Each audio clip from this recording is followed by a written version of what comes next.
If you don't know what Band 9 sounds like part by part, you'll never reach it. In this video, you will hear Band 9 answers and a detailed analysis at the end. I have guided thousands of students to Band 7 Plus in IELTS, so I know the exact steps needed to close the gap to Band 9. Let's get started. Part 1. Introduction and Interview. Good morning. My name is Sean Healy. What is your full name? My name is Sarah Ungu, but you can just call me Sarah. Where are you from? I am originally from Hanoi, the capital of Vietnam. It's a vibrant city with a mix of historical charm and modern development.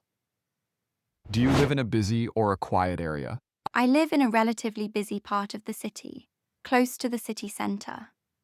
There's always traffic and people around, which can feel a bit overwhelming at times, but it also gives the area a certain energy and liveliness. What do you like about your area?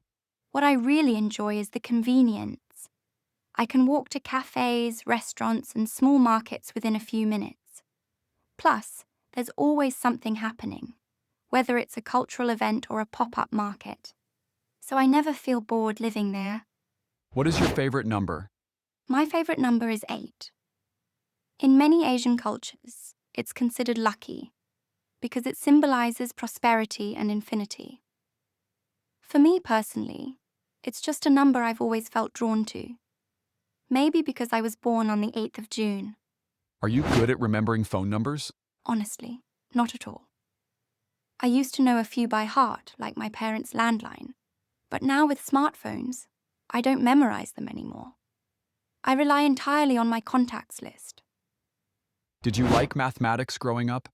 Yes, actually I did.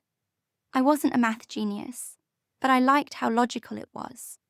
There's always a clear solution if you follow the steps, which made it less stressful than subjects that required lots of memorization. How often do you access the internet? Every single day.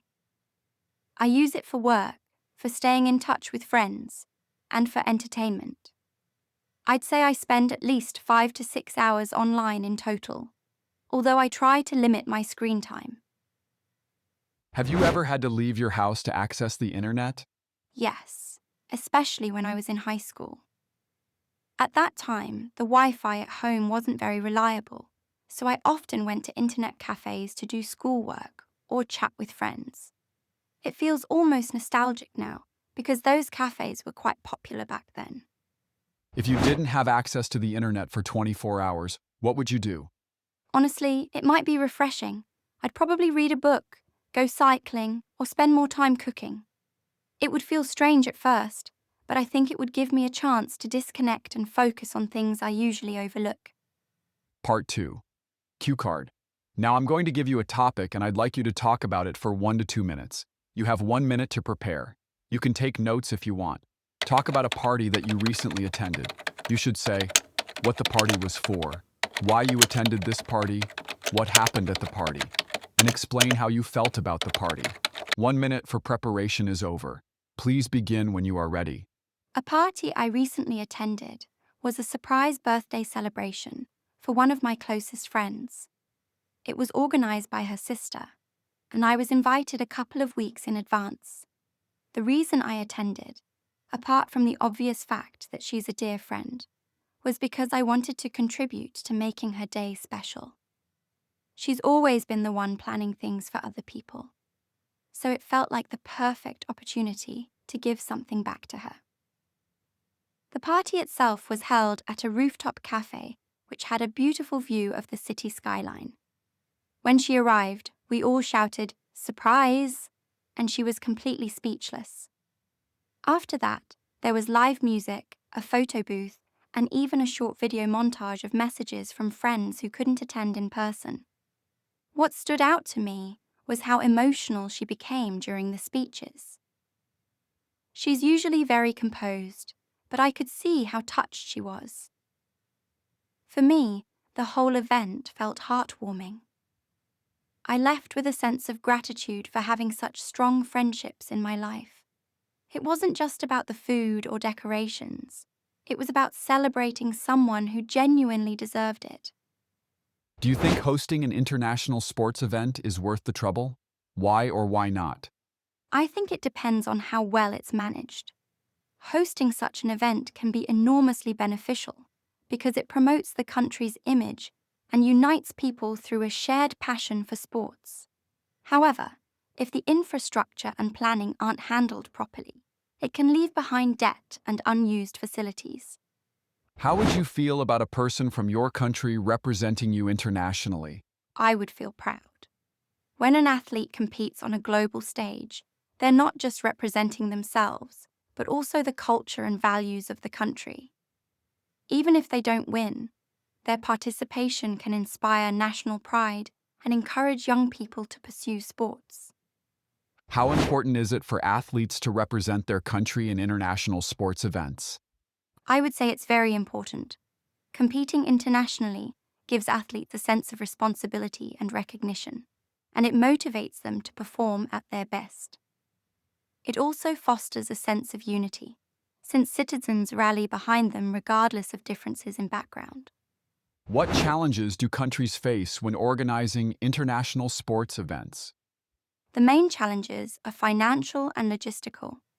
Hosting requires massive investment in stadiums, accommodation, and transport infrastructure. Security is another major concern because you're bringing together thousands of people from different parts of the world.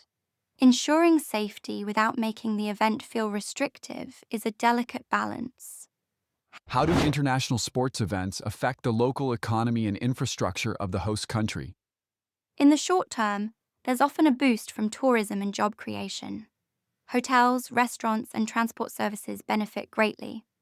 In the long term, if the facilities are maintained properly, they can improve infrastructure and encourage more international events. But if they're abandoned, they can become a burden. How do international sports events impact tourism in the host country? They usually have a very positive effect. Major events put the country in the global spotlight, attracting visitors who might not have considered traveling there otherwise. Many people combine attending the event with exploring the country, which contributes to cultural exchange as well as economic growth. Carefully listen the analysis. Part 1, Magic. Let's start with Part 1. Listen to how Sarah answers this basic question about her area. Read Sarah's response about living in a busy area. Now here's what makes this brilliant. First, she uses contrast beautifully, overwhelming at times, but it also gives the area energy. This shows she can handle complex ideas even in simple questions. But watch this next part. When asked about her favorite number, most candidates would give a boring answer. Look at the first sentence. My favorite number is 8. In many Asian cultures, it's considered lucky because it symbolizes prosperity and infinity. See what happened there?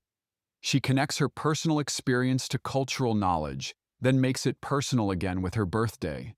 This is what we call layered thinking. She operates on multiple levels simultaneously. And here's a perfect example of Band 9 honesty. When asked about remembering phone numbers, she says, "Honestly, not at all. I used to know a few by heart, like my parents' landline, but now with smartphones, I don't memorize them anymore. I rely entirely on my contacts list." This is crucial. She admits weakness but explains the context. Band 9 candidates don't pretend to be perfect. They're authentic and reflective. Part 2 is about mastering excellent storytelling. Sarah absolutely shines in this section. Her topic is about a party she attended. Listen to how she structures this. The reason I attended, apart from the obvious fact that she's a dear friend, was because I wanted to contribute to making her day special. This is storytelling perfection. Notice the emotional journey.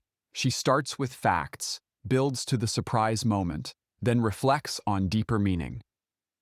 The phrase, "It wasn't just about the food or decorations, it was about celebrating someone who genuinely deserved it."